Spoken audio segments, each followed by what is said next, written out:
माता भी इन्हें भी एक एक करके समर्पण अर्पित करेंगे। और जो भी अपने जो आयोजन समिति के जो जितने भी कार्यकर्ता हैं वो सभी यहीं रुकेंगे। डीजे साउंड को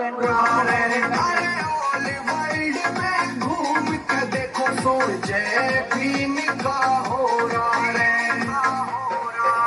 हम मौत सीमा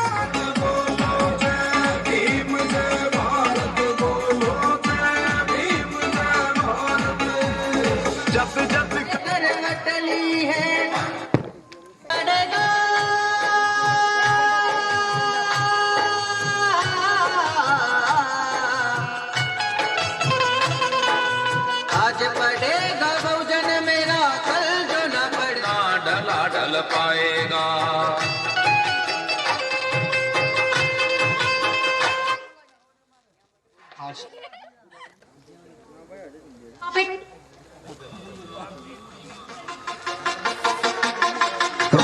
जो भी अतिथि हमारे बीच पधारने वाले थे वो आ चुके हैं सभी। अब जो भी कार्यकर्ता हैं वो इधर बाहर घूम रहे हैं वो भी कृपया करके आ जाए। और जो भी खड़े हुए हैं उनसे मैं निवेदन करूंगा कि कृपया करके वो बैठ जाए, स्थान ग्रहण करें। आज अपन सभी बाबा साहब की 132वीं जयंती समारोह का आयोजन कर रहे हैं, जो अपने चढ़ी में डॉक्टर भीमराव अंबेडकर की जयंती आयोजन जो समिति है उसकी ओर से।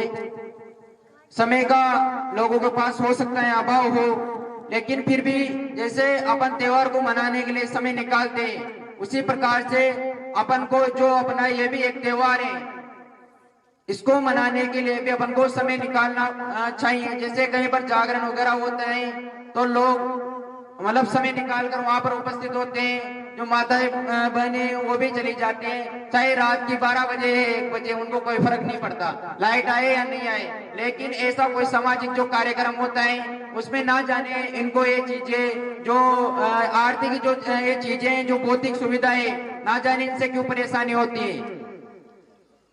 आज अपन जो बाबा साहब के उनके विचारों पर विचार विमर्श करेंगे। जो हमारे अतिथि आए हैं उनके बारे में कुछ बताएंगे, उनके जो विचार हैं उनके बारे में बताएंगे।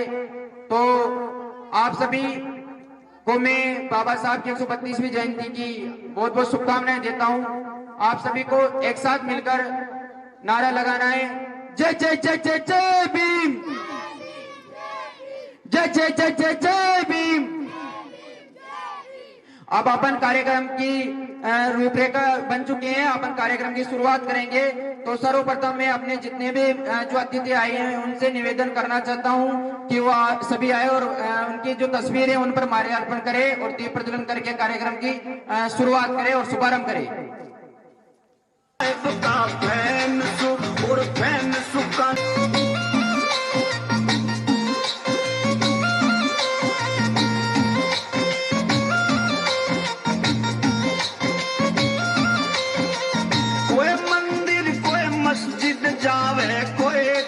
में जाता है, कोई भूत टाता है, कोई भूत परत जिंद शेवरों पे सारा धन लुटाता है। मैं महंगी कोचिंग हिरे हिरे रे, महंगी कोचिंग हिरे हिरे रे, महंगी कोचिंग लेता हूँ और प्रेमी भीम के ज्ञान का मैं बाबा साहब का फैन सू और फैन सुकांशी राम का मैं बाबा साहेब का फैन सू और फैन सुकांशी राम का। करो पढ़ाई विद्या पार लगावेगी, अंधकार जो जीवन में शिक्षा प्रकाश फैलावेगी, अंधकार जो जीवन में शिक्षा प्रकाश फैलावेगी। घर घर जाकर हेरे हेरे रे, घर घर जाकर हेरे हेरे रे, घर घर जाकर समझावे मंजिल मेरा चिड़ी गाम का। सभी बाबा साहब अमर है, बाबा साहब अमर है, जय जय जय जय जय भीम।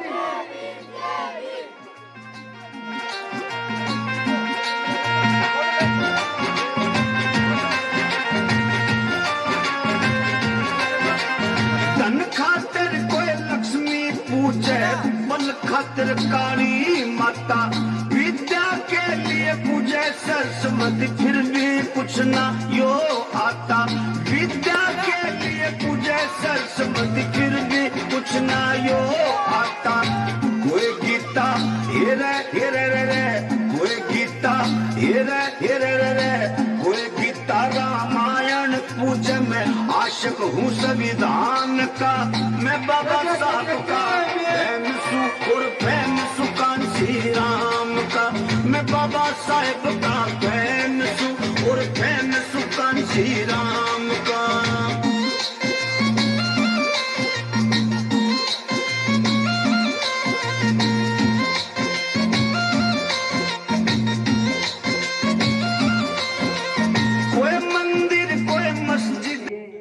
जो जयंती अपन मना रहे हैं वो मनाई थी अपने सबसे बड़े ना जाने कब जगेगा। और इन जैसे जो सामाजिक जो कार्यक्रम होते हैं उनमें फिर भी अगर यदि समाज को आगे बढ़ाना है, विकसित करना है, तो ऐसे कार्यक्रमों में इनके बारे में मैं आपको सामान्य जानकारी दे देता हूँ कि बाबा साहब कौन है। उसके बाद अपन जो भी अतिथि हैं उनके विचारों को जानेंगे, आप में से भी जानेंगे। अपने छोटे बच्चों ने कुछ डांस का प्रोग्राम भी रखा है, वो भी देखेंगे। तो वहाँ का एक गांव मान लीजिए, एक कस्बा मान लीजिए महू, वहाँ पर महू छावनी में इनका जन्म होता है। इनके पिताजी सूबेदार थे सेना में, तो इनका अंग्रेजी हुकूमत से जुड़ाव तो था ही, लेकिन इनकी जो जाति थी, जैसे अपन सामाजिक असमानता कहते हैं, तो जातिगत आधार पर इनको जन्म से ही जकड़ लिया गया था। जैसे ही बाबा साहब मात्र 5 वर्ष के होते हैं तो इनकी माता का देहांत हो जाता है, और जैसे 5 वर्ष के होते हैं इनके पिताजी को इनको शिक्षा के बारे में शिक्षा दिलाने के लिए सोचने लगते हैं। और वह जैसे इनको स्कूल में भेजते हैं, स्कूल में जाते हैं, तो जो स्कूल उच्च वर्ग के लोग होते हैं जैसे प्रिंसिपल वगैरह, तो इनके एडमिशन से सख्त मना कर देता है। क्योंकि इनके पिताजी सूबेदार थे सेना में, तो उनकी एक तरफ से थोड़ी जान पहचान मान लीजिए आप। एक सैनिक स्कूल था, अंग्रेजी स्कूल था, उसमें इनको एडमिशन के लिए ले जाया जाता है। कुछ शर्तों के साथ इनको एडमिशन मिलता है बाबा साहब को कि इनके जो दो भाई थे, दोनों भाइयों को एडमिशन के लिए ले जाया जाता है। और आपको बता दो 14 भाई बहन थे और सबसे छोटे ये थे। अब इनको जैसे एडमिशन के लिए वहां ले जाया जाता है तो इनको कुछ शर्तें बांध दी जाती हैं कि जैसे आप बैठने के लिए जो दरी पट्टी होगी अपने घर से लेकर आएंगे, उसके बाद जो पानी पीने के जो भी मटका वगैरह है आप खुद हाथ से लेकर पानी नहीं पी सकते। दूसरा कि जिस दिन जो चपरासी होगा वो नहीं आएगा तो उनको पैसा ही रहना पड़ेगा, और अन्य बच्चों से 10 फीट की दूरी बनाकर इनको बैठना पड़ेगा। जो आज अपन शिक्षा ग्रहण कर रहे हैं, एक बराबरी युगल में बैठे हुए हैं, ये बाबा साहब की देन है, क्योंकि उन्होंने असमानता को दूर किया था। अपन आगे भी जाने के धीरे धीरे किस प्रकार से हुआ था, अपने पास बहुत सारे वक्ता भी हैं, उनसे भी इनके विचारों को जानने का प्रयास करेंगे। क्योंकि अपने आप में कोई भी परफेक्ट नहीं होता, मैं अधूरा हूँ, हो सकता है मेरे से ज्यादा अच्छे विचार अपने अतिथिगण रखते हो। अतिथिगण मतलब कोई भी परफेक्ट नहीं होता किसी भी चीज में, तो आप में से भी कोई ऐसे बहुत सारे अपने साथी होंगे जो इनके बारे में जानते होंगे, विचार रखते होंगे। इनके मोटी मोटी जानकारी मैंने बता दी, जन्म वगैरह के बारे में। असमानता इनको बचपन से जगड़ी हुई थी, और इनको सबसे ज्यादा मतलब इनका नाम किस लिए लिया जाता है क्योंकि जो अपना भारत का जो संविधान बना था, जो संविधान देश में लागू है जिससे कानून व्यवस्था का संचालन होता है, उस देश के संविधान के जो प्रारूप समिति थी यानी कि ड्राफ्टिंग कमेटी, जिसमें बैठकर संविधान लिखा जाता था जिन सदस्यों के द्वारा, उसको अंकित किया जाता था। उनकी ड्राफ्टिंग कमेटी के क्या थे, ये अध्यक्ष थे। तो एक तरफ से इनको शिल्पकार माना जाता है भारतीय संविधान का। ये इनकी थोड़ी बहुत जानकारी हो गई। बाकी अपने जो वक्ता हैं वो सब बताएंगे, अपने में भी विचार रखूंगा और जो अपने साथी गण हैं वो भी विचार रखेंगे। तो अपने जो भी जो अतिथि गण हैं तो उनमें से मैं सर्वप्रथम अपने जो पूर्व सरपंच साहब हैं श्रीमान परशुराम जी मेघवाल, मैं उनको आमंत्रित करता हूं कि वो बाबू करे सभा को। आदरणीय सरपंच साहब। भीमराव अम्बेडकर साहब जो संविधान के निर्माता थे, और सबसे पहले आज़ादी दिलाने के बाद भाई देश कैसे चलेगा, इन्होंने संविधान बना के भाई नियम और वो सब समानता दिलाई, साथ में कोई छोटा बड़ा नहीं रहे।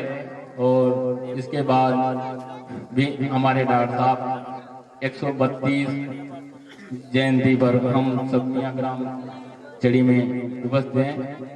हमारे भाई साहब आयोजन करता सब सारी टीम, इनको बहुत बहुत बधाई। बाबा साहब अम्बेडकर की जयंती में हम सब उपस्थित हैं। हम इनके बाबा साहब हमेशा हमारी देवता से भी कम नहीं है। और आज हम जो सब सर्विस हैं या कोई सरपंच प्रधान, आज हमारी सारी देन बाबा साहब की है। जय हिंद, जय भीम। विचार रखे इस प्रोग्राम में बाबा साहब की जन्म जयंती पर, इसके लिए आपका बहुत बहुत धन्यवाद आयोजन समिति की तरफ से। इसके बाद मैं आमंत्रित करूंगा, उससे पहले अपन इनके बारे में कुछ और जान लेते हैं बाबा साहब के बारे में। बाबा साहब को जो असमानताएं हैं उनका बहुत सारी जगह उनको जैसे सामना करना पड़ा। एक बार क्या हुआ था, वो अपनी बहन से मिलने के लिए जाते हैं, जैसे ही बैलगाड़ी में बैठ के तांगे में जाते हैं तो उनके जो तांगे चलाने वाला था उनको उनकी जाति के बारे में पता चलता है, उनको धक्के मारकर तांगे से नीचे गिरा दिया जाता है। उसके बाद जो बाबा साहब है, जैसे नाई की दुकान पे जाते हैं कटिंग करवाने, तो जैसे ही नाई को उनकी जाति के बारे में पता चलता है तो उनके बाल नहीं काटता। मतलब बहुत सारी ऐसी असमानताएं हैं जो उनको बचपन से कोमल मन पर छाप छोड़ती हैं, जो कि एक इस बच्चे को आगे जाकर इस असमानता को मिटाने के लिए उनको प्रेरणा देती है और उनको मजबूत बनाती है। अपने कह सकते हैं जैसे मजबूरी का नाम कोई भी हो सकता है, लेकिन मजबूती का नाम कौन है? डॉक्टर भीमराव अम्बेडकर। ठीक है, तो अगर संघर्ष देखना है जीवन में कि ऐसा कोई व्यक्ति हो, महापुरुष हो, तो संघर्ष अपने जितने भी महापुरुष हैं उनमें से पढ़ के अगर सबसे ज्यादा संघर्ष में जीवन रहा है वो रहा है डॉक्टर भीमराव अम्बेडकर जी का। ना जाने इतने बहुत सारे मनुष्य आते हैं, जन्म लेते हैं और मर जाते हैं, कोई किसी को याद नहीं रखता है। किसी में कोई बात तभी उनको याद रखा जाता है, तभी उनके नाम का जय जयकार किया जाता है, उनके विचारों को पूजा जाता है। योग्य नहीं पूजाता, उसके विचार पूजाते हैं। तो मैं आगे कार्यक्रम को आगे बढ़ाते हुए हमारे अतिथि में से जिनसे मैं बहुत बचपन से ही मतलब उनसे परिचित रहा हूँ, भाई साहब मांगीलाल जी, उनसे अच्छा मेरा परिचय है, उनके अच्छे विचार हैं। तो अपन चाहेंगे कि वो भी अपने विचार प्रकट करें जो अपनी जयंती मना रहे हैं बाबा साहब की, उस पर भाई साहब मांगीलाल जी।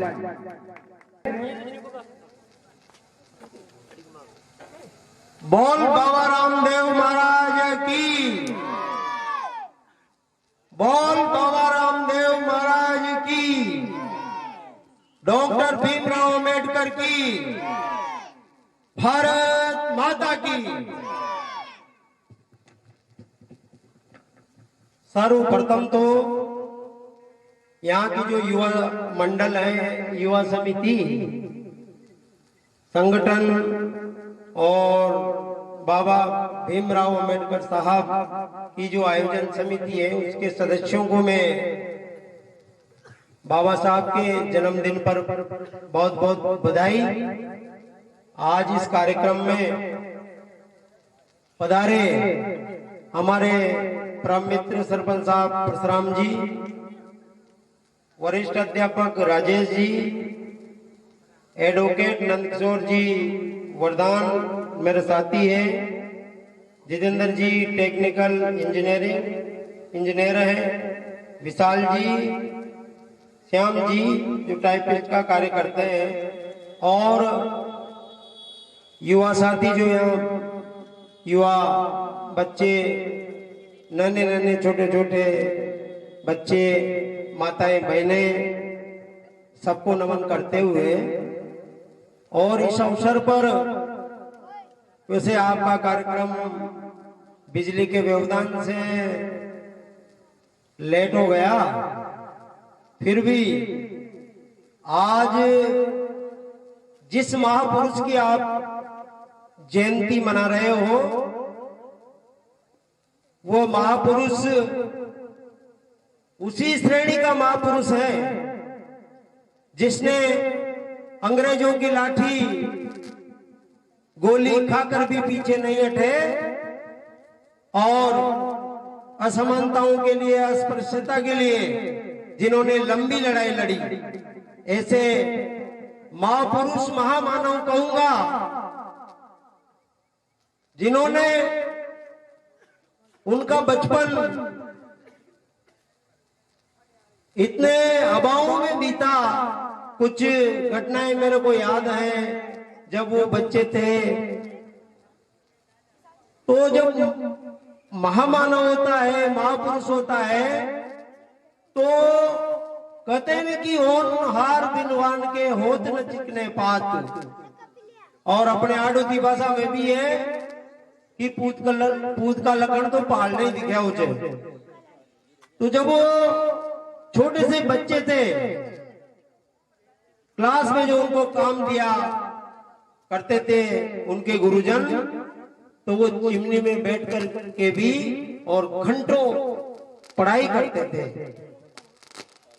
आज संपूर्ण भारत के कई इलाकों में आज बाबा राव भीमराव अम्बेडकर की जयंती मना रहे हैं, तो उसका कारण भी यही है कि इस युग दृष्टा ने, इस समाज सेवक ने जो समाज के लिए कार्य किया है वो अपूर्णीय है, उसको कोई पूरा नहीं कर सकता। छोटी सी उम्र में जगह जगह इनको पीड़ित किया जाता है, लेकिन उसकी परवाह नहीं की, आगे बढ़ते गए। एक जगह तो बाबा साहब, अब छोटे छोटे बच्चे रहते हैं तो कटिंग की भी आवश्यकता पड़ती है, कटिंग करानी पड़ती है समय समय। तो कटिंग कराने के लिए जब किसी नाई समाज के बंधु के पास जाते हैं तो उनको धुतकार करके भगा दिया जाता है। उनके भाई आनंद राव जी और भीमराव जी दोनों जाते हैं, उनकी कटिंग नहीं की, लेकिन वो परवाह, ठीक है उन्हें दुख होता होगा मन में, लेकिन परवाह नहीं की, वो जिद्दी पुरुष थे। कोई बात नहीं की तो ठीक है भाई साहब, उनकी बहन के पास आए तो फिर वो बहन उनकी कटिंग करती थी। ऐसे छोटे छोटे जो समाज के अज्ञानी बंधु ही कहूंगा, जो लोग, क्योंकि सबका खून समान है, सब भाई बंधु है, सब भारत माता के लाडले हैं, उनमें काहे का भेद, लेकिन उस समय कहीं भेद किया करते थे। अब क्लास में, जैसे ये क्लास है तो यहां तो बैठेंगे उच्च कुल के जिनके पास पैसा है उनको, और बाबा भीमराव अम्बेडकर को और आनंद राव जी को वहां चप्पलों के स्थान पे, जहां से उनको बोर्ड भी नजर नहीं आता था, वहां बिठाया करते थे। लेकिन ये महापुरुष तो फिर भी कितने आगे निकल गया, वहां दूर बैठ करके कैसे ताक झांक करके पढ़ाई बोर्ड को लिख करके और ये लाते थे। ऐसी असमानताएं उस काल में, ऐसे लोग थे। मैं तो इन जैसे लोगों को देश तोड़ने वाला कहूंगा, ये कभी देश जोड़ने वाले नहीं हो सकते। जो एक उभरती हुई योग्यता को केवल इसलिए रोक दे कि तू छोटी जाति का है, तू वहां बैठेगा, मैं समझता हूं वो सच्चा भारत माता का बेटा नहीं है जो ऐसा गलत व्यवहार करता होगा। कार्यकर्ता बंधु, समय बहुत अधिक है, लेकिन इस महापुरुषों के जो कृतित्व इस महापुरुषों ने जो समाज के लिए किया है वो, यानी महापुरुषों ने तो किया ही सही। यानी चिमनी में पढ़ने वाला बालक भीमराव जी अम्बेडकर कभी किसी परीक्षा, इन्होंने जो इनके समय जो परीक्षाएं की, एक डीएससी होती है अर्थशास्त्र में, अर्थशास्त्र से देश चलता है, तो अर्थशास्त्र में डीएससी जो बड़ौदा के महाराजा ने, क्योंकि वो, लेकिन जब उन्होंने बाबा साहब की वो उनके अंदर आग देखी, उनके अंदर गुणों का अंबार और वो योग्यता देखी, तो महाराजा गायकवाड़ ने मुक्त कंठ से हजारों रुपए, लाखों रुपए की व्यवस्था करते हुए और बालक भीमराव को इंग्लैंड और अमेरिका के महाविद्यालयों में पढ़ाने के लिए भेजा, ताकि इस देश के लिए एक ऐसा महापुरुष मिले जो समाज को लास्ट सीढ़ी पे बैठे हुए समाज को अग्रिम सीढ़ी पे ले जाने की व्यवस्था करे। कार्यकर्ता बंधु, माताओं बहनों, इस महापुरुष ने इन परीक्षाओं को तो बहुत अच्छी श्रेणी में किया। इसके अलावा इन्होंने 2 आंदोलन, जो बड़े बड़े आंदोलन है, हजारों आंदोलनों का नेतृत्व किया। चाहते तो बाबा भीमराव अंबेडकर विद्या में इतने अग्रणी थे, कोई छूके नहीं निकल सकता। बड़ी बड़ी हजारों, 5-10 हजार तो बचपन में किताबें मजदूरी करके खरीद करके रख कर पढ़ ली बचपन में। स्वरूप बैठे हुए ये बच्चे, तो इनको इनकी क्लास में मेहनत करना, यानी शिक्षित बनेंगे तो कलेक्टर एसपी बनेंगे ना, तो जिले का कार्य करेंगे, प्रशासन का कार्य करेंगे, तो बच्चों को पढ़ाना। अगर भीमराव जी अंबेडकर इतने बड़े महापुरुष अगर बने, आज देश के कोने कोने में अगर इनकी जयंती मनाई जा रही है, तो इसका सबसे बड़ा श्रेय मानता हूं मैं मां भीमाबाई। उनकी मां, यानी मां ने जिस बेटे की उंगली पकड़ ली, तो कोई दुनिया की ताकत उस बेटे का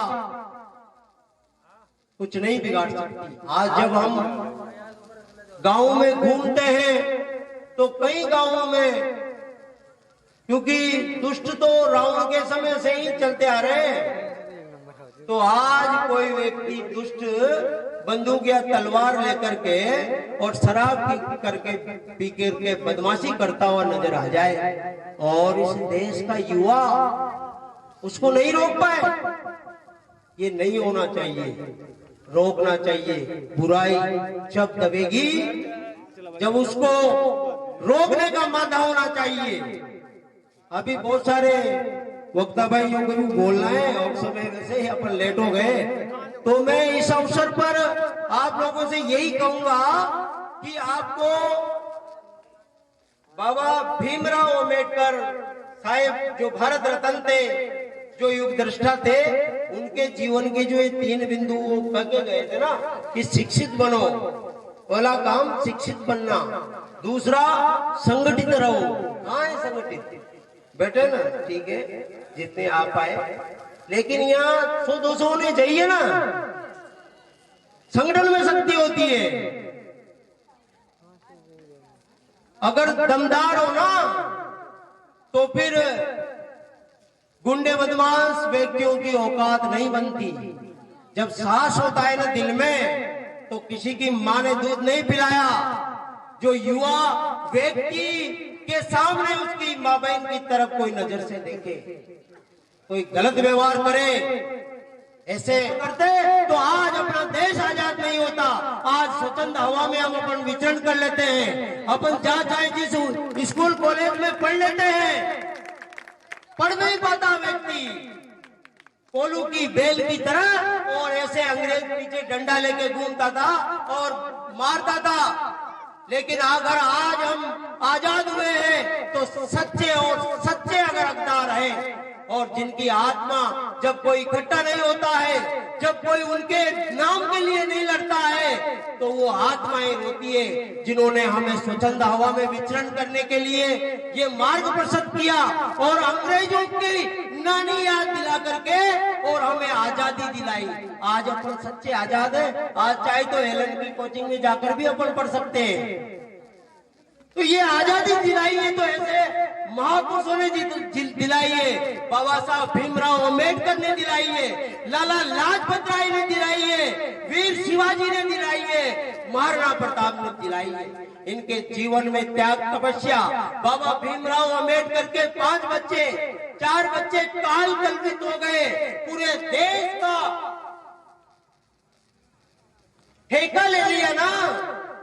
चलो बच्चों के लिए भी किया, हम नहीं मानते, क्योंकि जब पूरे देश के बच्चों को बचाने की बात करने वाला व्यक्ति बच्चों के लिए भी करेगा।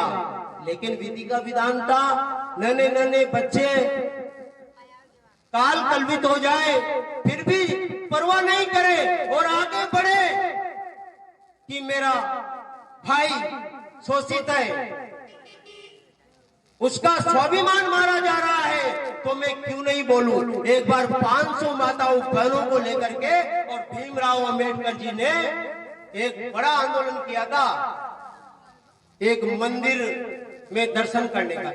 इस अवसर पर मैं यही कहूंगा, अभी बहुत सारे वक्ताओं को, मेरे भाइयों को बात रखनी है, समय वैसे ही ज्यादा हो गया, सब सोने का समय है। यही कहूंगा कि जो बाबा भीमराव अंबेडकर ने कहा है कि शिक्षित बनो, संघर्षशील बनो और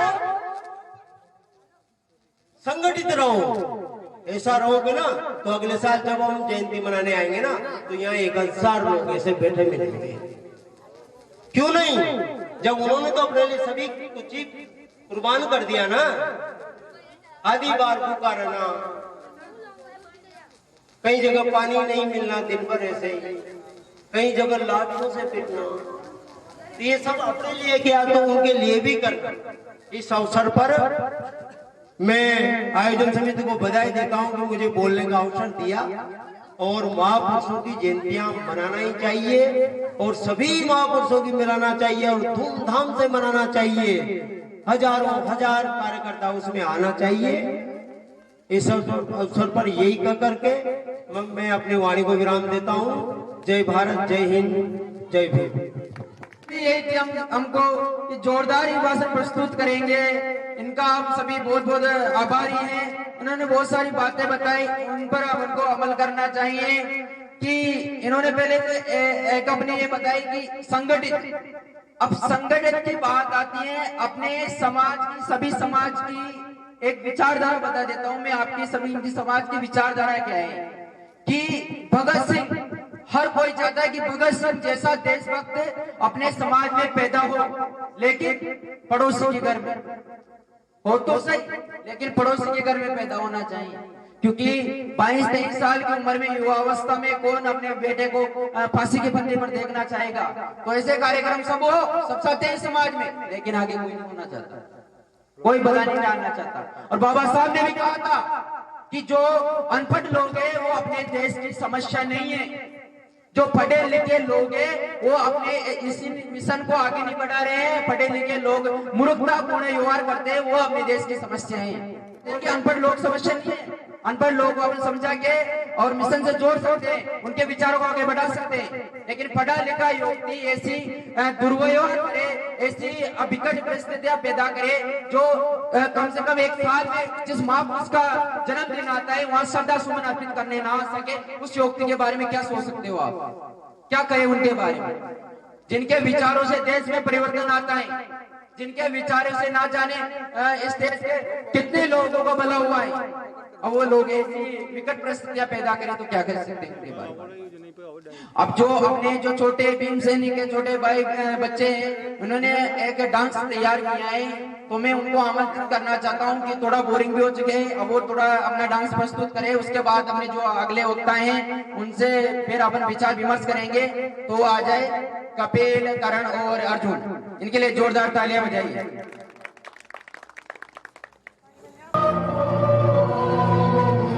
जोरदार तालियां बजाइए।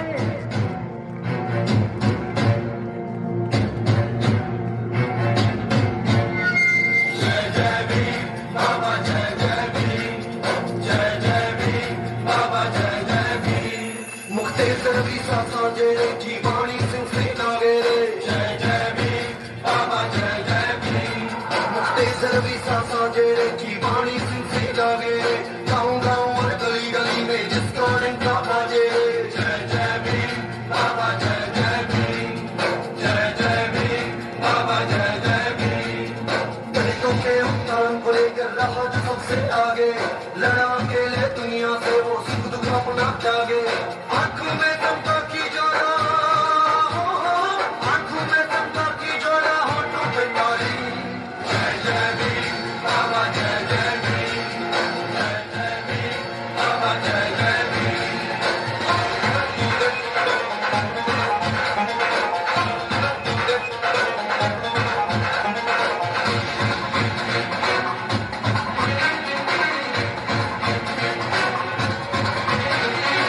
स्टेट की 14 सन 1891 एक मसीहा जन्मा था एमपी के मोगा में।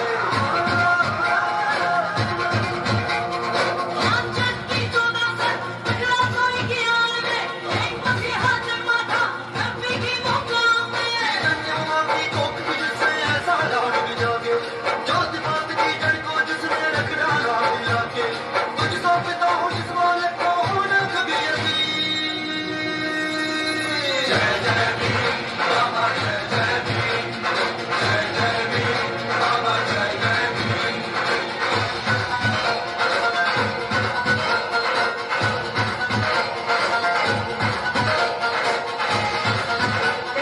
मैं एक छोटा सा गीत बाबा साहब के ऊपर प्रस्तुत करना चाहता हूं कि हमें दे दिया संविधान वो दुनिया का बेमिसाल, ओ विश्व रत्न भीम तूने कर दिया कमाल।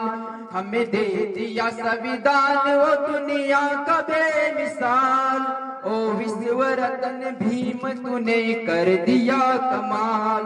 सदियों से अंधेरों में दे दी उन्हें मसाल, ओ विश्व रत्न भीम तूने कर दिया कमाल। भेदभाव था समाज में जब की थी पढ़ाई, तब ज्ञान की तलवार तूने खूब चलाई। मनुवादियों को भी तूने मानवता सिखाई, वारे मेरे भीमराव करामात दिखाई। सदियों की गुलामी का तूने काट दिया जाल, ओ विश्व रत्न भीम तूने कर दी, ओ विश्व रत्न भीम तूने कर दिया कमाल। इंसानियत का दुश्मन था सारा जमाना, जातिवाद के कारण तक वो धर्म पुराना। गांधी के दलित प्रेम पर भी कर दिया सवाल, ओ विश्व रत्न भीम तूने कर दिया कमाल। हमें दे दिया संविधान वो दुनिया का बेमिसाल, ओ विश्व रत्न भीम तूने कर दिया कमाल। अपने सामने दो दो एडवोकेट वगैरह भी बैठे हुए, बैरिस्टर बड़े बड़े जो एडवोकेट आते हैं ना, इसको समझने के लिए, इसको पढ़ने के लिए इधर उधर भागे बैठते हैं। जिसको लिखा था इस योग दिन, कितना मान रहा होगा ये व्यक्ति जिसने संविधान से कहा से सरकार चलते हैं, प्रधानमंत्री कौन बनेगा, राष्ट्रपति कौन बनेगा, उनकी योग्यता क्या रहेगी, सब कुछ भारत के संविधान में, जो कि विश्व का सबसे बड़ा लिखित संविधान है, उसको लिखा है बाबा साहब डॉक्टर भीमराव अम्बेडकर ने। कितना महान होगा। लोग जब इनका संविधान निर्माण कर रहे थे, विरोधी तो थे, लेकिन इनकी शिक्षा के आगे वो झुक जाते थे। तो अपना भी सर्वप्रथम दायित्व यही बनता है कि अपन शिक्षित हो, क्योंकि इनके पहले ना भी शिक्षित बनना आता है। तो अपन शिक्षित होंगे तभी अपन संगठित हो पाएंगे, और संगठित होंगे तो संघर्ष तो करना ही है। तो मैं आगे अपने वक्ताओं को भी आमंत्रित करना चाहता हूं कि वो आए और अपने विचार के। मैं भाई साहब जो राजेश जी हमारे वरिष्ठ अध्यापक हैं, उनसे निवेदन करूंगा कि वो आए मंच पर और अपने विचार प्रस्तुत करें। भाई साहब राजेश। परम सम्मान्य आयोजन समिति के सभी सदस्यगण, छोटे भाई विशाल और उसके टीम के सदस्य, और जो आज के मुख्य अतिथि हैं भाई साहब मांगलाल जी, पूर्व सरपंच परशुराम जी, एडवोकेट नंदकिशोर जी, श्याम जी, और इंद्रजीत जी, जितेंद्र जी, सभी का मैं हार्दिक अभिनंदन करता हूं कि इन्होंने सभी मुझे बोलने का अवसर दिया। मेरे से पहले बहुत ज्यादा कह चुके हैं भाई साहब मंगलाल जी, जिनको मैं बहुत पहले से जानता हूं। वो परकर वक्ता है और बाबा साहब के बारे में इन्होंने इतना ज्यादा कह दिया है कि अब शायद मुझे करने की जरूरत नहीं है, लेकिन फिर भी मुझे बोलने का अवसर दिया है आयोजन समिति ने। तो आज जैसे हम सारे यहाँ पर इकट्ठा हुए हैं, ये संख्या बहुत कम है, क्योंकि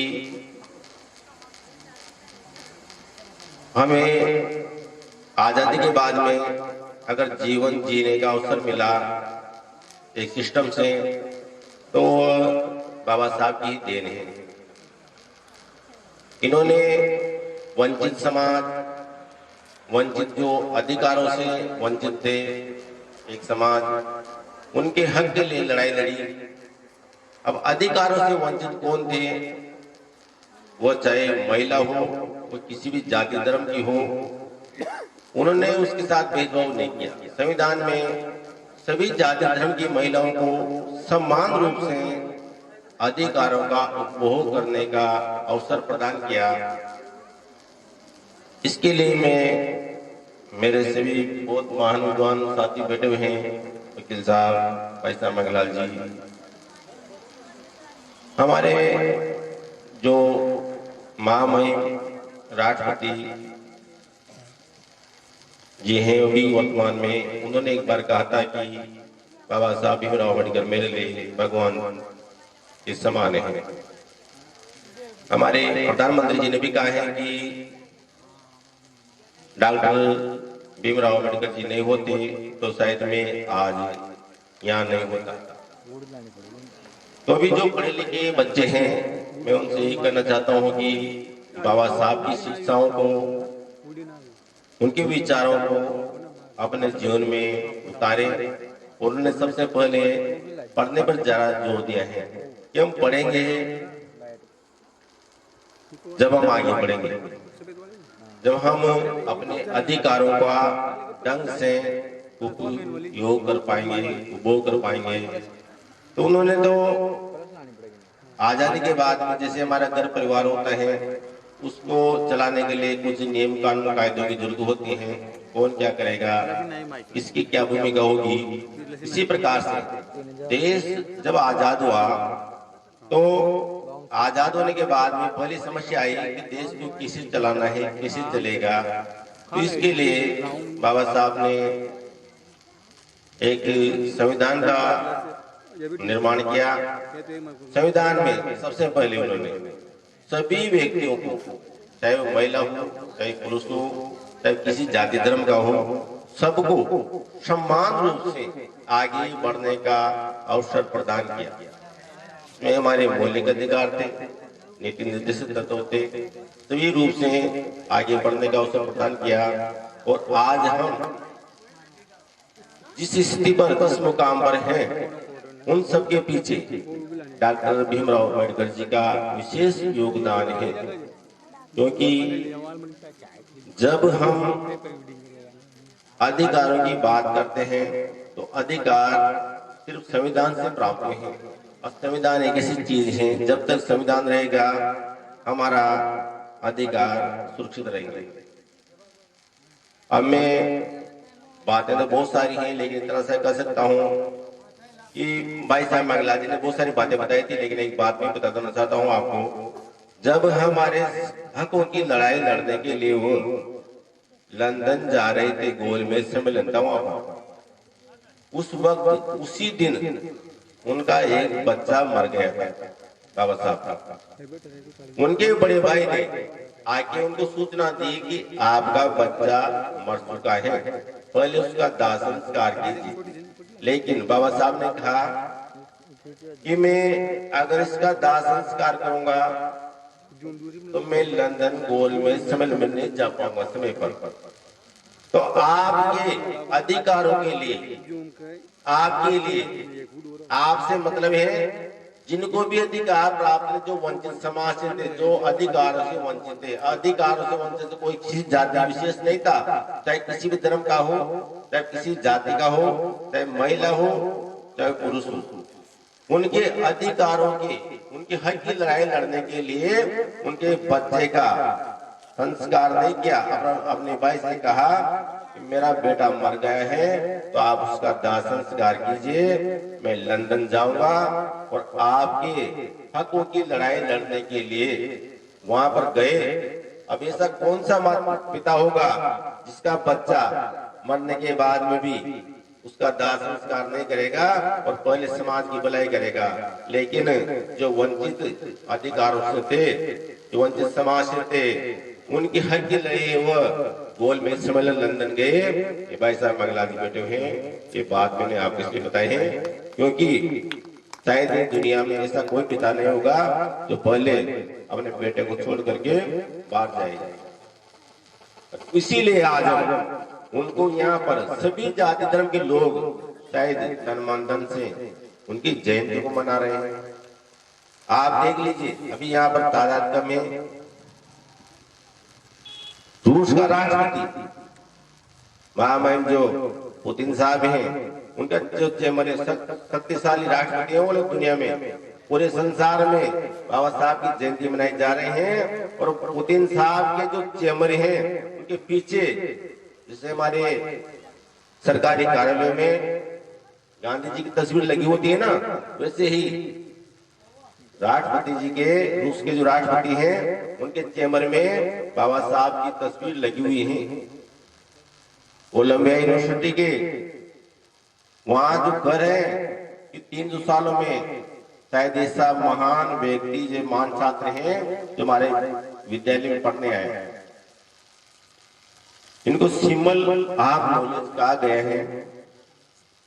सारा संसार आज के समय में इनके विचारों से, इनकी शिक्षाओं से प्रेरणा लेकर के आगे बढ़ने का सोच विचार रखता है।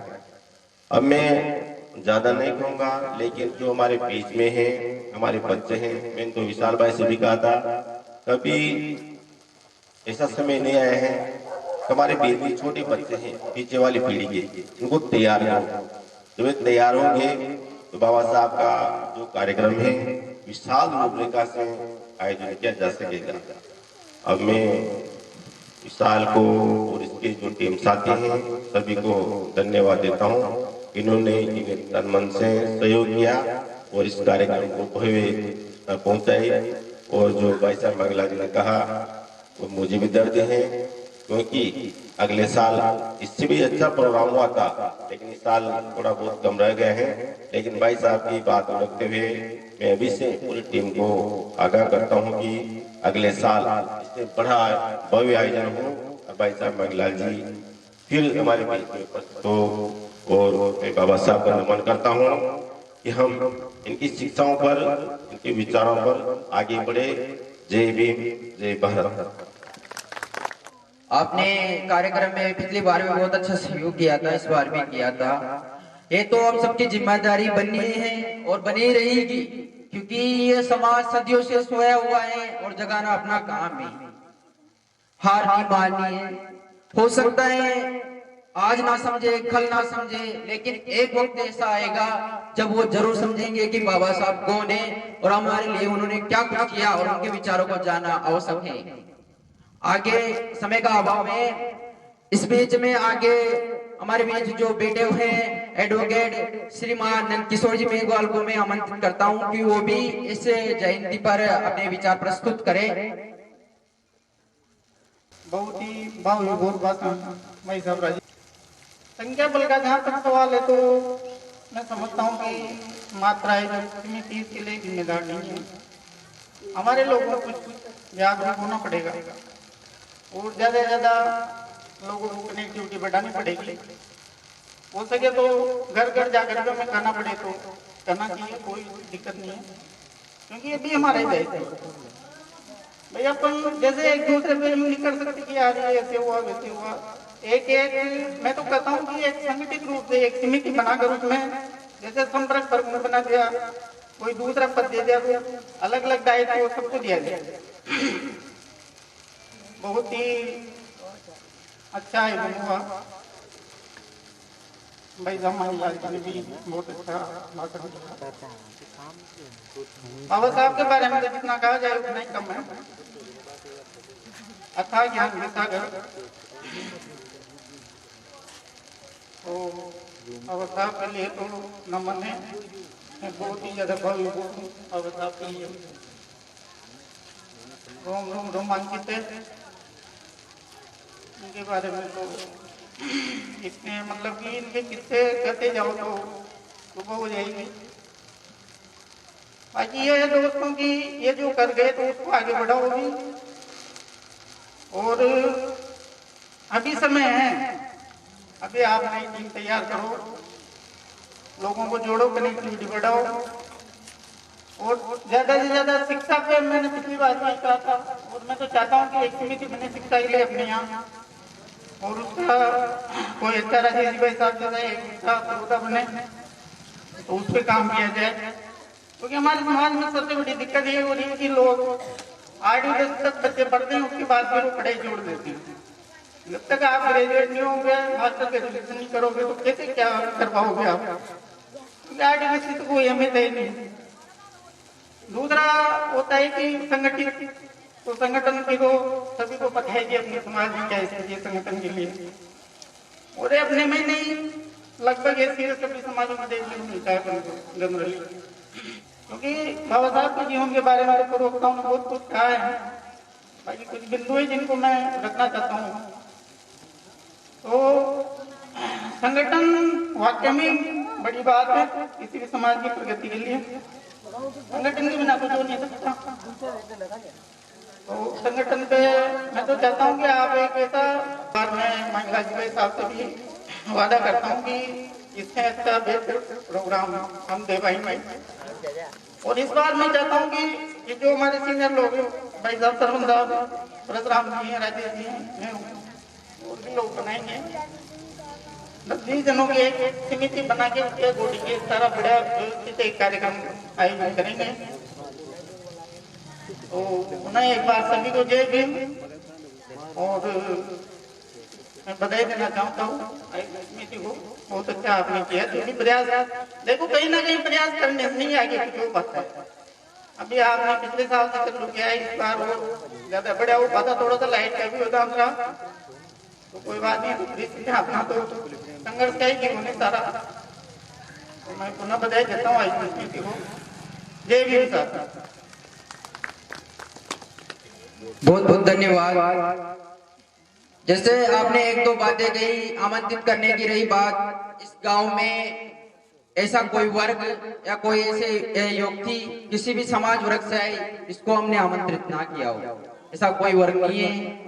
सबने घर घर जाने की बात रही, सभी मतलब अपने जो समाज में विवाह समिति के वो एक एक घर से व्यक्ति हैं, कम से कम उसके घर वालों से तो बोल ही सकता है। और दुराई बात अन्य वर्गों की, उनसे भी हमने बराबर संपर्क साधा है, घर घर जाके हमने आमंत्रण दिया है। अब वो ना आते हैं या आते हैं वो उनके ऊपर है। और क्योंकि जबरदस्ती फोर्स किसी को नहीं कर सकते अपन, जब तक आदमी के अंदर खुद से ये भावना पैदा नहीं होगी कि अपन को बाबा साहब के जीवन के बारे में जानना चाहिए। क्योंकि ये तो मैं गारंटेड के साथ कह सकता हूँ कि उसको कभी ना कभी अपने जीवन काल में बाबा साहब की याद जरूर आएगी, और वो जानेगा एक दिन कि बाबा साहब कौन थे और हमारे लिए क्या किया। एक दिन उसको भी पता चलेगा, जो अभी उनको नकारते हैं बाबा साहब को, उनको भी एक दिन ये पता चलेगा कि ये कौन थे और इनके हमारे वजह, मतलब इनकी वजह हम क्या क्या कर पाए हम, और हमारे लिए इनके जो बनाए हुए कानून है वो कहाँ काम जा रहे हैं। सभी को जो अभी वर्तमान में इनको नकारते हैं वो भी उनको पूछने लग जाएगा, ऐसा समय आएगा। क्योंकि बोलते ना, वो जब तक लाठी नहीं पड़ती जब तक अकल नहीं आती, वही बात है। और वही ऐसे समाज अपना सोया हुआ है, वो जरूर जागेगा, अपने संघर्ष करते रहेंगे। अपनी जो कमेटी है उसने भी बहुत अच्छा अपना प्रोग्राम किया है। ये जो टेंट वगैरह देख रहे हैं ये सब कुछ समिति के जो सदस्य सबने लगाया, लाना ले जाना सब बहुत सारे व्यवधान आते हैं, उन सबको पार करके ये सब प्रोग्राम अरेंज करना होता है। एक छोटी चीज को लेकर कहाँ से क्या हो रहा है सब कुछ ए टू जेड देखना पड़ता है, बहुत सारा उन पर व्यवधान भी आता है। हो सकता है अपन सारी चीज में 100% नहीं दे सकते, लेकिन अपने तरफ से अपन बेस्ट करने का प्रयास करते हैं।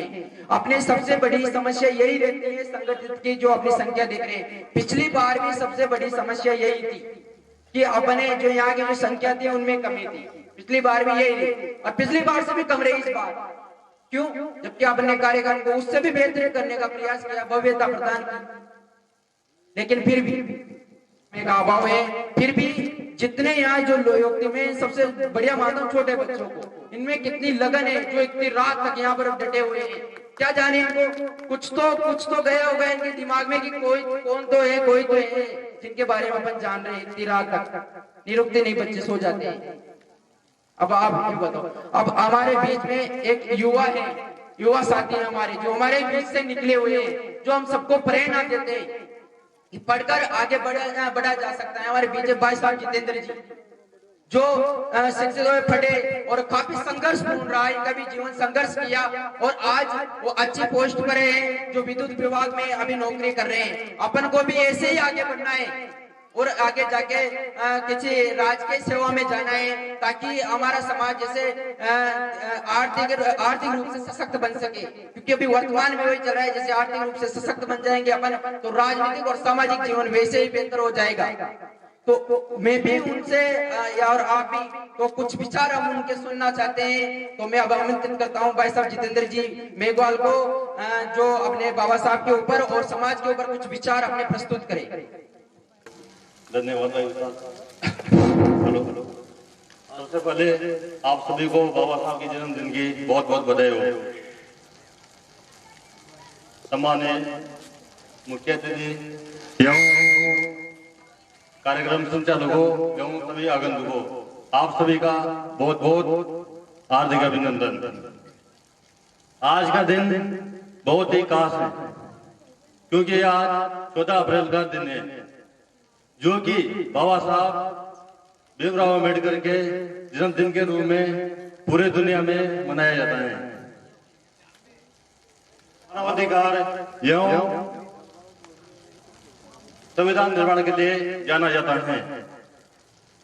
बाबा साहब अम्बेडकर ने अपने जीवन में छुआछूत के कारण अनेक कठिनाइयों का सामना किया, इसलिए उन्होंने अपना पूरा जीवन अछूतों एवं दलितों के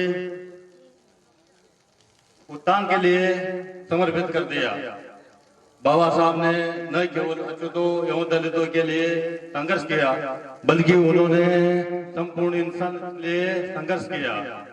बाबा साहब का मानना था कि जाति पाति छुआछूत और भेदभाव के कारण समाज का एक वर्ग बिछड़ता जा रहा है, इसलिए उन्होंने अपने समर्थकों को संगठित रहो, शिक्षित बनो और संघर्ष करो का संदेश दिया। 15 अगस्त 1947 को हमारी आजादी के बाद बाबा साहब को कानून एवं न्याय मंत्री के रूप में चुना गया। उसके बाद में 29 अप्रैल 1947 को बाबा साहब को संविधान निर्माण के लिए बनी गई संविधान समिति, उसका नाम था मसौदा समिति, उसके अध्यक्ष के रूप में चुना गया।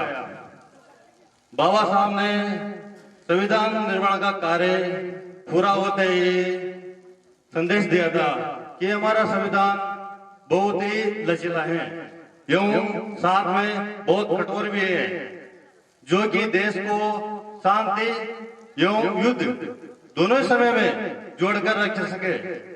बाबा साहब ने पूरी दुनिया में अपने बाबा साहब ने इस दुनिया को अपने विचारों से सशक्त बनाया एवं मानव उन्नति के लिए सहयोग प्रदान किया। इसलिए बाबा साहब को पूरी दुनिया दिल से याद करते हैं एवं उनका जन्मदिन बहुत ही हर्षोल्लास के साथ मनाते हैं। अंत में मैं भी बाबा साहब के लिए 2 शब्द बोलकर अपनी बात को समाप्त करूंगा कि आज का दिन है बड़ा महान, आज का दिन है बड़ा महान, बनकर सूरज चमका एक इंसान, कर गए सबके भले का काम, बना गए देश का संविधान। जय भीम। इनसे भी बहुत अच्छा है। मैंने इनको कभी मंच पर बोलते हुए देखा नहीं था, मैंने सोचा पता नहीं कैसे बोलेंगे, और बहुत ही अच्छा और बहुत ही शानदार एकदम बेस्ट भाषा के साहित्यिक लैंग्वेज बोल सकते हैं अपन जिसको, एकदम बहुत बेहतरीन इन्होंने अपना भाषण प्रस्तुत किया। अब आगे मैं अपने जो कमेटी के तरफ से मंच संचालन बनाया था जिनको वो काम मुझे मिल गया, मैं उनको आमंत्रित करता हूँ रविंद्र जी मेघवाल को कि वो भी अपने इस जो बाबा साहब की जयंती मना रहे हैं उन पर विचार विमर्श करें और अपने विचार प्रस्तुत करें। तो बाबा साहब को नमन तथा आप सभी को बाबा साहब की 132वीं जयंती की बहुत बहुत बधाई व शुभकामनाएं। मंच पर उपस्थित वक्ताएं, प्रमादरणीय तथा आयोजन समिति के सभी सदस्य, मेरे छोटे बड़े भाई बहन एवं माताओं, वैसे तो मंच संचालक का दायित्व तो मुझे ही सौंपा गया था, लेकिन विशाल जी ऐसे मेरे युवा साथी हैं जो कि मंच संचालन से लेकर पूरा जो आप जो ये कार्यक्रम देख रहे हो इसकी भव्यता जो प्रदान की है वह उनका योगदान और सभी युवा साथियों के योगदान से ये सफल हो पाए हैं। पिछली बार मैं थोड़ा नर्वस हो गया था ताकि जो कि मैं अपनी बात नहीं रख पाया था, 2 शब्द कहकर ही बैठ गया था, लेकिन मैं इस बार अपनी बात रखूंगा। हमारे बीच में विद्वान वक्ता हैं जिनकी ओजस्वी वाणी विचार होने हमें उनसे हमें प्रेरणा उत्साह जोश मिला, जिनको सुनकर अच्छा लगा। हमारे बीच में बड़े भाई साहब जितेंद्र जी हैं, पिछले कभी मैंने उनका ऐसा भाषण जो कि सुना नहीं था, आज मैं अपन मंच पे बोले बहुत अच्छा लगा। और हमारे बीच में एडोकर साहब जिन्होंने पिछली बार भी कहा था कि संख्या की कमी जो कि इस बार भी है, जिसे देखकर मन बहुत ही व्यथित हुआ। इसके लिए ना कि किसी का दोष है, पूरी आयोजन कमेटी ने बहुत ही दिन भर प्रयास करके इस कार्यक्रम को भव्यता प्रदान करी, फिर भी संख्या की कमी को देखकर दुख हुआ। लेकिन मैंने पिछली बार का जो कि वीडियो था वो देखा था, उसमें हमारे आदरणीय एडो साहब ने कहा था कि कुछ भी हो संघर्ष रुकना नहीं चाहिए। जो आज कारवां आप यहाँ देख रहे हो ये रुकना नहीं बल्कि बढ़ना ही चाहिए। उन्होंने एक बात ये भी कही थी कि जयंती मनाना ये औपचारिकता तो चलती रहेगी, लेकिन हमें बाबा साहब के विचारों, आदर्शों और शिक्षाओं और संघर्ष से हमें प्रेरणा लेनी चाहिए। आज हमारे बीच में माताएं बहनें भी हैं, अगर आज वो भी शिक्षित होती, अगर आज वो भी शिक्षित होती तो भी माता रमेव भाई और माता सावित्री भाई हो सकती थी और इस मंच पर अपनी ओजस्वी वाणी से हम सबको संबोधित कर सकती थी। लेकिन विडम्बना शिक्षा की है जो कि पर्याप्त नहीं है हमारे पास, लेकिन हमें इस कारवां को कुछ भी हो आगे ले जाना चाहिए। संख्या चाहे कमी हो, लेकिन ये कार्यक्रम ना तो कभी रुकेगा। पिछली बार हम छोटा स्तर पर कार्यक्रम रखते थे, लेकिन लगातार 2 वर्षों से कार्यक्रम को भव्यता प्रदान की गई है, जिसमें सभी कमेटी के सदस्यों का सहयोग रहा है। इतनी कहकर मैं अपनी वाणी को विराम देता हूँ। जय भीम, जय भारत। से वाकई हम सबको प्रेरणा मिलेगी। बहुत ही अच्छा रहा आपका भाषण प्रस्तुत किया। आपने एक बात बोली कि वो बाबा साहब ने भी कहा था कि मेरे नाम का जय जयकारा करने से अच्छा है मेरे बताए हुए मार्गदर्शन पर चले, क्योंकि उनको पूजने से बेहतर है। उन्होंने ये भी बोला है कि जैसे मेरे को ढूंढोगे आप तो मैं आपको मंदिर मस्जिद या फिर ऐसे पूजा घरों में नहीं मिलूंगा, मेरे को पूजोगे। अगर मुझे ढूंढना है और अगर मुझे जानना है तो किताबों से जानो, किताबों से पढ़ो। अब जो ये बात का जो संविधान रखा हुआ है, इसके पिछले वाले पृष्ठ में बाबा साहब ने कुछ बातें कही हैं, मतलब उनके जो उन्होंने जो बोली है संविधान सभा में, कुछ उनकी पंक्तियां हैं, जैसे बोलते हैं, जैसे इन्होंने कहा है कि संविधान चाहे कितना ही अच्छा हो, यदि उसे लागू करने वाले लोग अच्छे ना हो तो संविधान बुरा जरूर साबित होगा। यदि लागू करने वाले लोग अच्छे हो तो संविधान हितकारी साबित होगा, यानी कि संविधान अच्छा होगा। ठीक है। और उन्होंने एक सबसे महत्वपूर्ण बात कही थी कि हम चाहे राजनीतिक रूप से स्वतंत्र हो जाए, चाहे अपने आर्थिक रूप से स्वतंत्र हो जाए, लेकिन यदि आप सामाजिक रूप से स्वतंत्र नहीं है तो अपनी स्वतंत्रता योड़ दें। और अभी वर्तमान में अपन ये देखते हैं कि जैसे छुआछूत जैसी गंदी अनटचेबिलिटी बोलते हैं जिसको अपने संविधान में अनुच्छेद 17 के तहत भी उसको निषेध प्रदान किया गया है कि कानूनी तौर पर कोई किसी से छुआछूत नहीं कर सकता, उसके जन्म के आधार पर, उसके लिंग के आधार पर, उसके जातीय समाज और के आधार पर। लेकिन फिर भी ऐसी घृण्य व्यवस्था अपने समाज में देखी जाती है। अपन गाँव में रहते हैं, ऐसी बहुत सारी जो त्रुटियां वो देखी जाती है और धीरे धीरे खत्म होगी, जरूर खत्म होगी एक दिन, क्योंकि जैसे जैसे अपने बीच में शिक्षा का प्रचार प्रसार होगा तो ये चीजें धीरे धीरे कम होती जाएगी, क्योंकि शिक्षित बनेंगे, धीरे धीरे जानेंगे, बाबा साहब को भी जानेंगे, इन्होंने जो संघर्ष किया उनके बारे में भी जानेंगे, तो धीरे धीरे चीजें समाप्त होती जाएगी। और मैं आप सभी से ये कहूंगा कि इस किताब को आप कानूनी तौर पर ना देखिए, इस किताब को यदि आपने पढ़ लिया, जो संविधान है उसको पढ़ने में आपको एक आम आदमी को भी संविधान पढ़ना चाहिए, ना कि उसको कंपटीशन के एग्जाम की दृष्टि से नॉर्मल आम आदमी को, ताकि उसको हक और अधिकार जो बनते हैं उसके बारे में वो जान सके। क्योंकि ये इतना बेहतरीन संविधान ना ही शायद दुनिया का होगा, मतलब एकदम सारी चीजों का निचोड़ इस संविधान में दिया गया है। जो छोटी सी प्रीति है आराम से आपको मार्केट में 150 रुपए मात्र में मिल जाएगी, जो आप गुटखा खा के ऐसे थूक देते हैं समाज में लोग। तो उसके बाद में हमारे साथ हैं अपने छात्र अध्यापक हैं हनुमान बेरवा, उनको भी मैं आमंत्रित करना चाहता हूं कि वो भी ऐसे बाबा साहब की जन्म जयंती पर अपने विचार प्रस्तुत करें। जयंती की हार्दिक शुभकामनाएं। आपको बताया कि इस बार 132वीं जन्म जयंती पर के उपलक्ष्य पर हम यहाँ सभी इकट्ठे हुए हैं। तो उपलक्ष्य में मैं आपको बाबा साहब की जीवनी के बारे में थोड़ा सा बताना चाहता हूँ। आप सभी को पता है कि 14 अप्रैल 1891 को बाबा साहब का जन्म मध्य प्रदेश के एक दलित परिवार में हुआ था, जो कि उनकी जाति महार थी, जो अछूत जाति मानी जाती थी, जिसके लिए उनको स्कूल में, कॉलेज में, हर जगह छुआछूत, भेदभाव आदि का सामना करना पड़ा। लेकिन उन्होंने कभी हार नहीं मानी और अब संघर्ष करते हुए आगे बढ़ते रहे। उन्होंने मुंबई यूनिवर्सिटी से बीएससी की, उसके बाद उन्होंने कोलंबिया यूनिवर्सिटी से पीएचडी की और वो भारत के पहले नागरिक थे जिन्होंने डॉक्टर की डिग्री ग्रहण की। और उन्होंने कहा था कि उन्होंने दलित वर्ग के लिए नहीं बल्कि महिलाओं और श्रमिक वर्ग के लिए बहुत संघर्ष किया था। जय भीम जय भारत। लेकिन आपको वैसी फीलिंग नहीं आती क्योंकि बोलने लग गए, और शायद ये सभी के साथ हुआ होगा जब फर्स्ट में बोलते थे जैसा आदमी दूसरा होगा।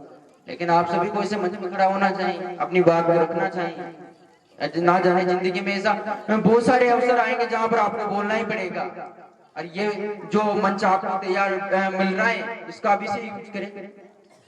तो अब हमारे 2 छोटे बच्चे भी हैं, इनके ये भी कुछ बोलना चाहते हैं, कपिल और करण, वो भी आ जाए और अपने विचार रखें। मेरे सर को तेरे संविधान से मिला है, ये सम्मान भी तुझे तेरे संविधान से मिला है। औरों को जो मिला है मुकद्दर से मिला है, औरों को जो मिला है मुकद्दर से मिला है, हमें तो मुकद्दर भी तेरे संविधान से मिला है। ना जिंदगी की खुशी ना मौत का गम, ना जिंदगी की खुशी ना मौत का गम, जब तक है दम जय भीम कहेंगे हम। पैदा ना होता हो मसीहा तो खुशियां का सिलसिला ना होता, पैदा ना होता हो मसीहा तो खुशियों का सिलसिला नहीं होता। बेरंग रहती है जमी आसमां का रंग नीला नहीं होता। भारत तो कब का कंगाल हो जाता मेरे यारो, भारत तो कब का कंगाल हो जाता मेरे यारो, अगर भीमराव अम्बेडकर जैसा ही राह में मिला नहीं होता। जय भीम मेरे यारो। कार्यक्रम को समापन की ओर लेके जाएंगे। तो आज अपने बाबा साहब के बारे में जाना। सर्वप्रथम अपना सबसे बड़ा लक्ष्य ये होना चाहिए, जिस प्रकार आप सबने इन सारे वक्ताओं ने जो कुछ बोला, सबसे इम्पोर्टेंट बात आप सभी बच्चों को, अपने माता बहनों को, बुजुर्गों को, जो बड़े लोग हैं समाज के, उन सभी को एक यहाँ से ग्रहण करके जानी है। वो ये शिक्षित बनो कि 2 रोटी कमाओ पर अपने बच्चों को जरूर पढ़ाओ। सर्वप्रथम शिक्षा, कहते हैं ना बाबा साहब की शिक्षा शेरनी का दूध है, जो जितना पिएगा वो उतना ही दहाड़ेगा। यहाँ जब जितने भी वक्ता बैठे हुए हैं, आप बैठे हो शिक्षा के कारण। यहाँ अपन यदि अपने पास शिक्षा नहीं होती तो आपने यहाँ बैठ के विचार मस्त थोड़ी करते, ना अपने पास बाबा साहब को जानने का कोई होता। तो शिक्षा सबसे महत्वपूर्ण है। जितने भी अपने जो जैसे मैं अभी बीएड कर रहा हूँ, सेकेंड ईयर में, मैं छात्र अध्यापक हूँ, सभी बच्चों से मैं यही कहता हूँ कि जितने भी अपने महापुरुष होते हैं उनसे कुछ ना कुछ ग्रहण करना चाहिए, क्योंकि इंसान तो बहुत सारे आते हैं, ना जाने आते हैं, मर जाते हैं, खाते हैं, कमाते हैं, कोई याद नहीं रखता उनको। क्यों नहीं रखता? क्योंकि वो ऐसा कुछ काम करके ही नहीं जाते। और ऐसा कुछ छोड़ के जाओ अपने विचारों के माध्यम से, ताकि जो आने वाली पीढ़ी है वो अब हम सबको याद रखे, और जो इनके ऐसे अपन कब बन सकते हैं, इनके जैसे महापुरुष है उनके विचारों को जानकारी के बारे में बहुत सारी बातें हैं। मैं प्रयास करूंगा बाबा साहब की पूरी जीवनी के बारे में लगभग आधा 1 घंटा लग जाएगा। मैं शॉर्ट में एक वीडियो बनाकर यूट्यूब अपलोड कर दूंगा इनके बारे में, जो ताकि अपने जो स्कूल के विद्यार्थी हैं उनको जानकारी मिल जाएगी। अपना चैनल है जहाँ पर अपने पिछले साल की जो वीडियोग्राफी थी अपने कार्यक्रम की, वो भी डली हुई है। इस साल की भी जैसे मिक्सिंग होके आएगी वो भी अपलोड हो जाएगी। तो मैं समय समय पर यही चाहता हूँ कि भला हो, जैसे अपने समाज में अपने वर्ग बंधु या गाँव का हो कोई भी, तो जैसे 12वीं के बाद निकलने के बाद कॉलेज में किसी प्रकार की उसको समस्या है, क्या कोर्स करना चाहिए, जैसे 12वीं के बाद बहुत सारे कोर्स चलते हैं, पीटीडी वगैरह, बीएड वगैरह के, बीएसटीसी वगैरह के, इनमें किसी भी प्रकार की यदि किसी भी बालक को कोई परेशानी आती हो, एजुकेशन से रिलेटेड कौन सा कॉलेज क्या चाहता है, क्या कौन सा फॉर्म लगेगा, किसी प्रकार की यदि विविधा आती है तो मुझसे संपर्क कर सकते हो आप। मैं पूरी कोशिश करूंगा उसको मतलब मदद करने की, जितना मेरे से हो सकेगा। बीएड कॉलेज यदि आपको किसी को, जैसे 12वीं के बाद भी 4 साल का बीएड कोर्स होता है, किसी को एलएलबी वगैरह करने, यानी कि अपने बारे में जितने भी कोर्स चलते हैं आप मुझसे संपर्क कर सकते हो। उनके बारे में मैं जितना हो सकेगा बताऊंगा और आपकी पूरी मदद करूंगा जहां तक कि आपका एडमिशन हो जाए। ठीक है, तो अपन कार्यक्रम को समापन की ओर ले जा रहे हैं। जितने भी यहाँ सदस्य गण बैठे हुए, माता बहने बैठे हुए हैं, वो एक एक करके या फिर एक साथ आकर के बाबा साहब जो प्रतिमा लगी हुई है उन पर माल्यार्पण करेंगे। और उसके बाद जो भी अपने युवा साथी गणे आज हमारे लिए त्योहार का माध्यम है, तो आपने यहाँ पर जो साउंड स्पीकर लगाए हैं तो आप जोरदार तरीके से डांस करना, और जिनको देखना है वो भी यहीं रुकेंगे, और डांस वाले भी अपने युवा साथी हैं सही सारे। तो अपन पहले आते हैं और बाबा साहब को सुमन अर्पित करके और कार्यक्रम को समापन की ओर ले जाते हैं। तो आप सभी खड़े हो जाए एक साथ, और सभी को एक बार फिर से नारा बोलना है, जय जय जय जय जय भीम। बाबा साहब अमर रहे, बाबा साहब अमर रहे।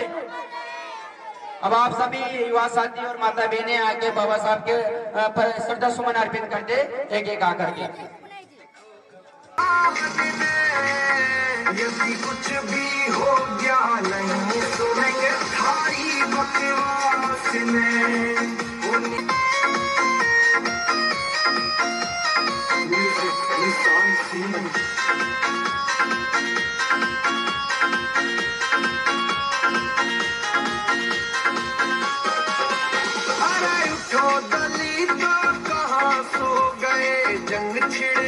सम्मान की वो कलम जो लिख गई मारे भीम मान की, छिड़ गई सम्मान की वो खत्म न होगा कलम जो लिख गई, कभी भी मिटने देंगे हम अपने। झंडा लहरा दो सुन लो सारे जहान में।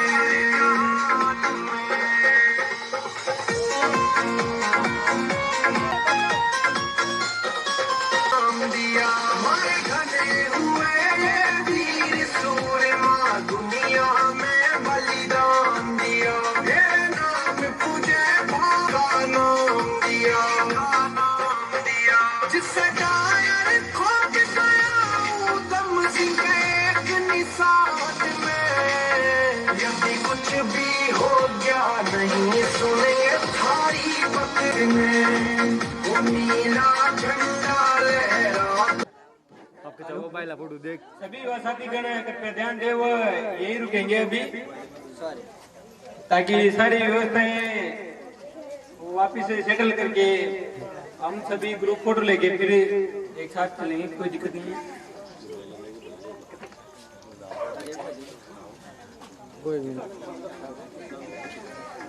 पटन भवन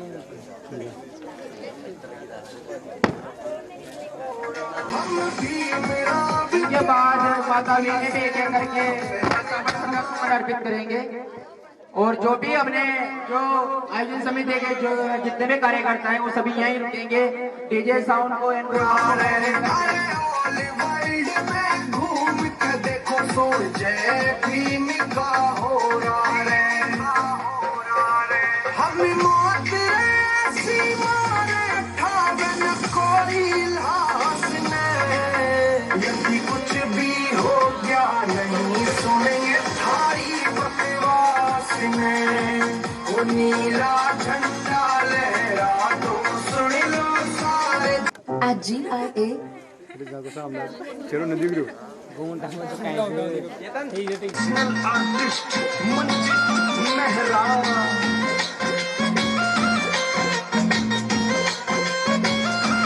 हनुमान का कोई शंकर कोई राम ने पूछे, फैन सु और फैन सुकांशी राम का, मैं बाबा साहेब का फैन सु और फैन सुकांशी राम का, धन खातिर कोई लक्ष्मी पूजे, बल खातिर काली माता, विद्या के लिए पूजे सरस्वती, फिर भी कुछ ना यो आता, विद्या के गीता ये रे कोई गीता ये रे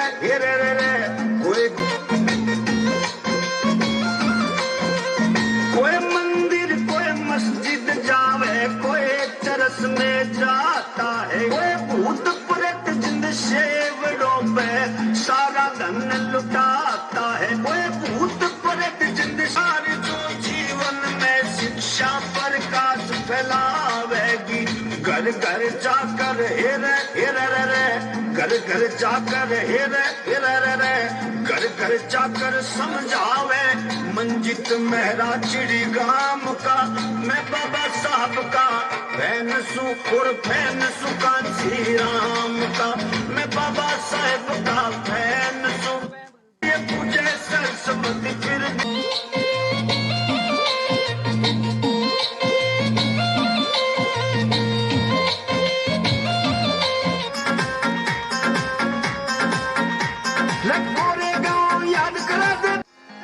नेशनल आर्टिस्ट मंजीत मेहरा, सपना स्टूडियो,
जब भीम की सेना चलेगी दुश्मन की छाती हालेगी, जब भीम की सेना चलेगी दुश्मन की छाती हालेगी, जब जब पाप बढ़े सबका इतिहास पलट रख डालेगी, जब भीम की सेना चलेगी दुश्मन की छाती हालेगी, जब भीम की सेना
अमर करोगी भी